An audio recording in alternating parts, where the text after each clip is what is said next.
तो एक डाटा निकल के आता है, उसमें बोला जाता है कि जितने भी स्टॉल खुले हैं, रेस्टोरेंट खुले हैं, चाहे होटल लाइन हो, इसमें सक्सेस होना बड़ा मुश्किल रहता है।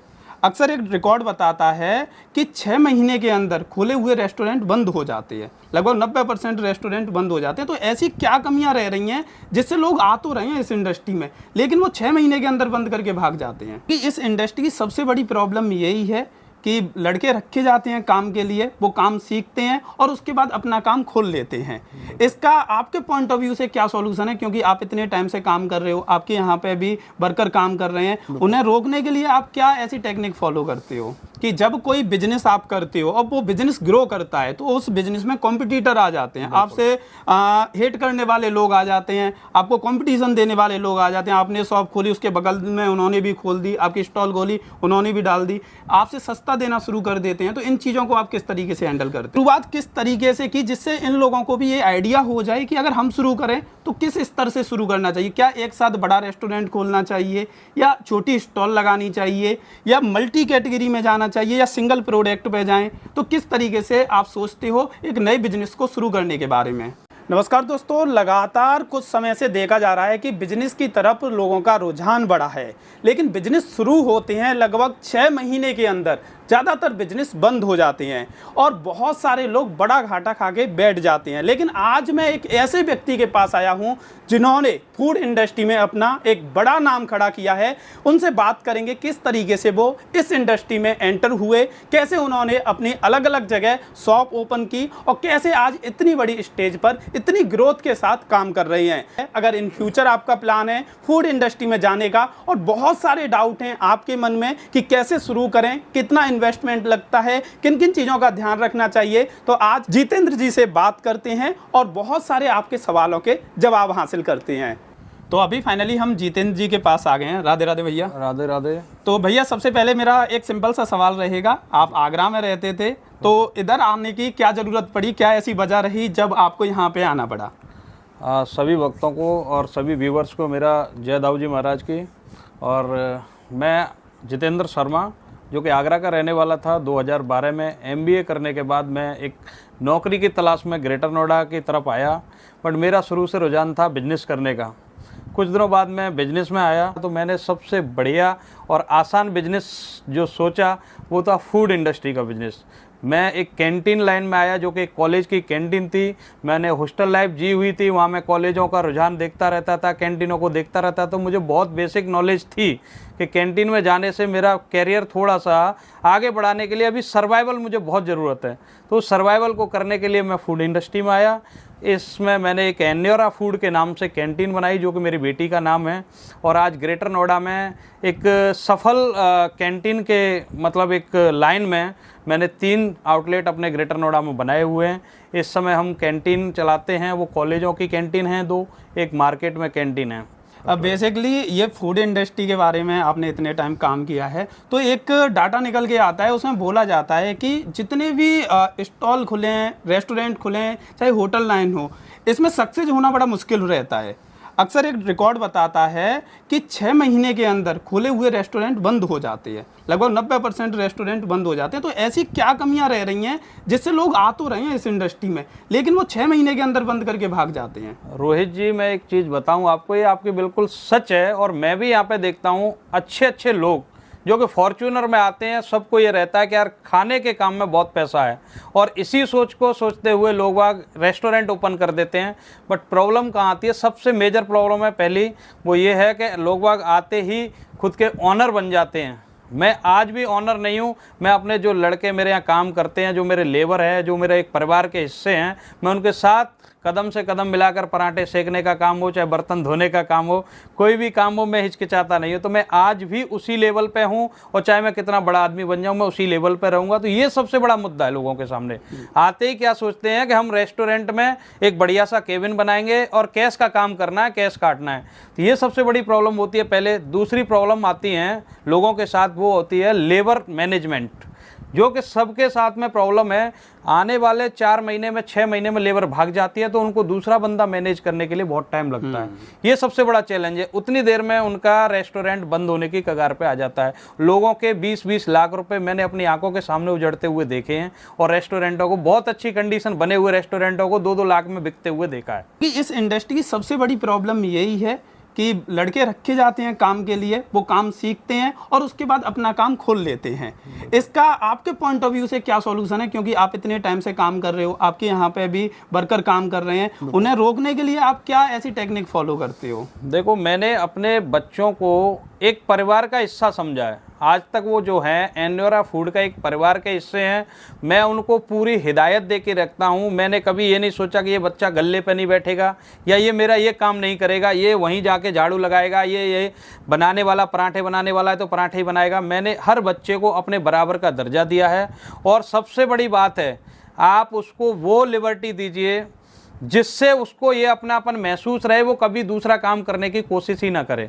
उसे लगना चाहिए कि मेरी ही कैंटीन है, मेरी ही शॉप है, मैं यहाँ आज भैया की जगह पे हूँ, कल भैया अगर बड़ा काम करते हैं तो शायद इस काम को मुझे भी हैंड ओवर कर सकते हैं। उस नीति की वजह से वो आगे छोड़ के मेरे पास से जाते नहीं हैं। आज तकरीबन 6 साल हो गए मेरे यहाँ लड़कों को रहते हुए, और मैं बच्चों को बच्चे की तरह ख्याल रखता हूँ। ये मेरा मानना है कि इस इंडस्ट्री को अगर सर्वाइव करना है तो अपने फैमिलियर माहौल होना चाहिए, उनके सुख दुख में आपको हमेशा खड़ा होना चाहिए। हर बच्चा आपके साथ रहेगा, ऐसा कोई नहीं है बच्चा जो आपको छोड़ के जाए। अब बहुत सारे लोग यहाँ पे भी व्यूअर्स हैं जो देख रहे हैं, उनका भी मन होता है कि फूड इंडस्ट्री में जाएं, क्योंकि इसमें हाई मार्जिन रहता है और हाई मार्जिन के बिजनेस को हर कोई करना चाहता है, लेकिन रिस्क टेकिंग भी है। अगर ना चला तो काफ़ी ज़्यादा लॉस हो सकता है। बिल्कुल बिल्कुल। अब आपने बेसिकली जब स्टार्ट किया होगा तो एक 0 स्टेज से स्टार्ट किया होगा। शुरुआत किस तरीके से की जिससे इन लोगों को भी ये आइडिया हो जाए कि अगर हम शुरू करें तो किस स्तर से शुरू करना चाहिए? क्या एक साथ बड़ा रेस्टोरेंट खोलना चाहिए, या छोटी स्टॉल लगानी चाहिए, या मल्टी कैटेगरी में जाना चाहिए, या सिंगल प्रोडक्ट पे जाएं? तो किस तरीके से आप सोचते हो एक नए बिजनेस को शुरू करने के बारे में? मेरा मानना इस इंडस्ट्री के लिए ये है कि अगर आप अपने, डिपेंड करता है कि आपकी सिचुएशन क्या है। मेरी सिचुएशन एक दिन ये थी कि मेरे पास 2 पैसे भी नहीं थे, तो मुझे एक छोटे स्तर से स्टार्टिंग करनी थी, और उस छोटे स्तर से बड़े स्तर आने के लिए मैंने बहुत मेहनत की है। पहले नंबर पर आपको मेहनत और करेज, और दूसरी चीज़ लगन चाहिए, जो बहुत ज़रूरी है। लगन, अगर आप विश्वास नहीं कर पाओगे, लगन नहीं लगा के काम करोगे, आज आप अपने गल्ले पर नहीं बैठ रहे हो, इधर उधर घूम रहे हो, तो आप बहुत जल्दी सर्वाइवल नहीं कर पाओगे। आपको 2 चीज़ें स्वीट करती हैं। अगर आपके पास कम बजट है तो एक छोटे स्तर से स्टार्टिंग करो, उसको प्लस प्लस प्लस प्लस करते जाइए। अगर आप उसमें से निकालोगे, इधर उधर घूमोगे, तो उसे सर्वाइव नहीं कर पाओगे। अगर आप लोकेशन देखिए, अगर कहीं मार्केट में आप देख रहे हो जहाँ रेस्टोरेंट की रिक्वायरमेंट है, वहाँ पे आप छोटा स्टॉल लगाओगे तो आप सर्वाइव नहीं कर पाओगे। जहाँ रेस्टोरेंट की ज़रूरत नहीं है, छोटे स्टॉल की ज़रूरत है, तो इसके अकॉर्डिंग भी मार्केट सर्वे करना चाहिए। कुछ लोग क्या करते हैं, जहाँ ज़रूरत है एक छोटे स्टॉल की, वहाँ एक बड़ा आउटलेट लगा देते हैं, तो वहाँ बड़ा आउटलेट देख करके लोग वहाँ आते नहीं हैं, तो कुछ दिनों में ऐसे रेस्टोरेंट बंद भी हो जाते हैं। और जहाँ ज़रूरत है बड़े आउटलेट की, वहाँ छोटा आप अगर लगा के बैठोगे तो वहाँ उन लोगों की जो सोच है वो बड़े की है, वो छोटे में नहीं जाना पसंद करेंगे। तो डिपेंड सिचुएशन और अकॉर्डिंग आपकी वहाँ की जो लोकेलिटी है उसके अकॉर्डिंग ही आपको बिजनेस करना चाहिए।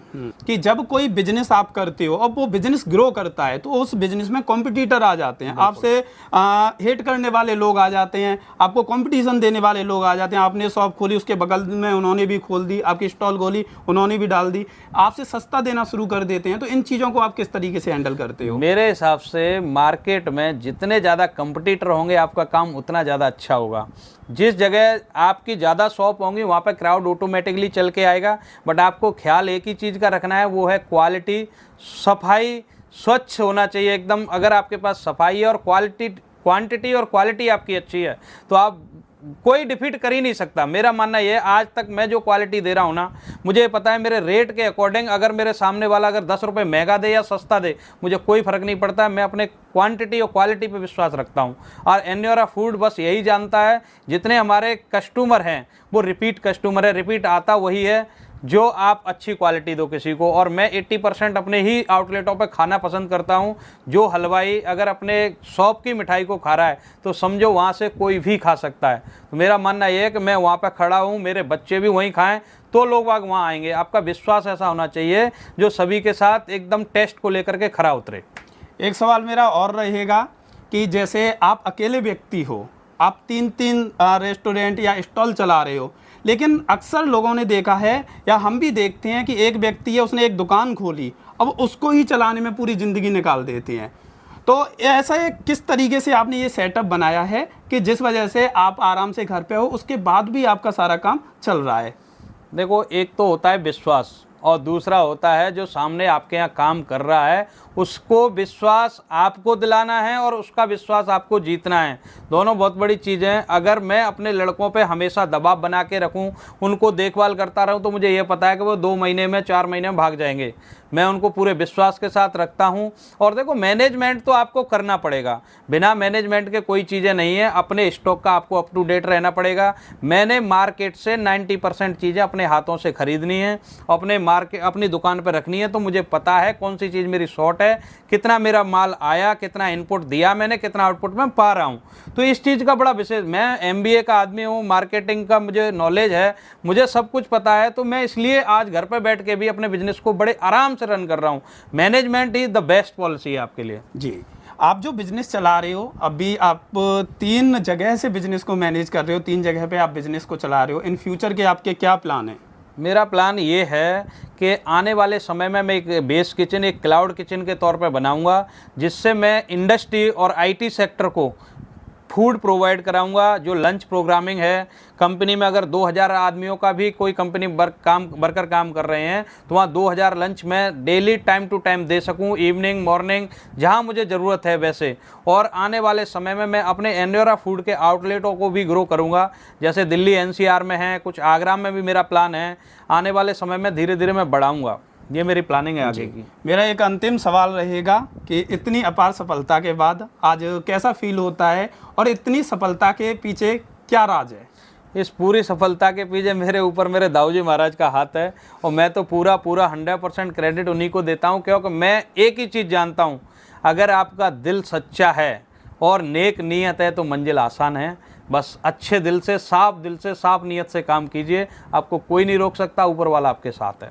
तो बहुत बहुत धन्यवाद कि आपने हमें समय दिया। एक बार जो भी आप व्यूअर्स को बोलना चाहो, अंतिम शब्द जो रहेंगे आपके, जो बहुत ही मूल्यवान रहेंगे हमारे लिए और हमारे दर्शकों के लिए। मैं सभी व्यूअर्स को बस एक ही बात कहना चाहता हूँ, नौकरी से बेस्ट है आपका बिजनेस, बट बिजनेस को करने के लिए बस आपको लगन चाहिए और नेक नीयत चाहिए, और खुद आप उसमें इतने इन्वॉल्व हो जाओ, इतनी मेहनत करो कि अगर आपका लड़का छोड़ के भी जाना चाहता है ना आपको, तो उसको ये डर होना चाहिए कि भैया कल संभाल लेंगे, मुझे जाने से कोई फ़र्क नहीं पड़ता भैया को। मेरे साथ भी ऐसी घटनाएं कई बार घटी हैं। मेरे पास एक ऑर्डर था 500 समोसे का और मुझे वो 12 बजे देना था। मेरा जो वर्कर था वो शाम को दारू पी करके सो गया। मैं बहुत परेशान था कि सुबह वो 500 समोसे ऑर्डर कैसे देने हैं, सिर्फ और सिर्फ कमिटमेंट की बात थी। अब मैंने सुबह खुद अपनी वाइफ के साथ वो मिलकर के समोसे बनाए, मेरी आंखों में आंसू थे, पर मैंने उसी दिन सोच लिया अगर इस बिज़नेस को करना है तो इस बिज़नेस को 100% अपने हाथों में लेना पड़ेगा। आज 90% से ऊपर मैं अपनी चीज़ें बना लेता हूं कैंटीन की। आज मेरे लड़के मुझे आंख नहीं दिखा सकते हैं। तो आप अगर इस लाइन में जाना चाहते हो, अगर होटल खोलना है तो दाल बनाना पहले सीखना पड़ेगा। ये सबसे बड़ा मोस्ट पॉइंट है बस। तो बहुत बहुत धन्यवाद। राधे राधे। आपको इनके जो कैंटीन है उनकी वीडियो भी देखने को मिल जाएंगी। मैं वीडियो के डिस्क्रिप्शन में लिंक डाल दूंगा। अगर आप नोएडा की साइड हो तो इनकी कैंटीन पे विजिट भी कर सकते हैं। एक बार अपनी कैंटीन के एड्रेस हैं वो बता दीजिए। हमारी कैंटीन आपको परी चौक से जगत फार्म के बीच में IC कॉलेज के सामने बस स्टॉप पर है एक शॉप आपकी, और एक शॉप है आपकी रामपुर मार्केट है, सेक्टर बीटा 1 में है, जो कि मनोज ज्वेलर्स के सामने है। और एक कैंटीन हमारी JNIT कॉलेज में भी है।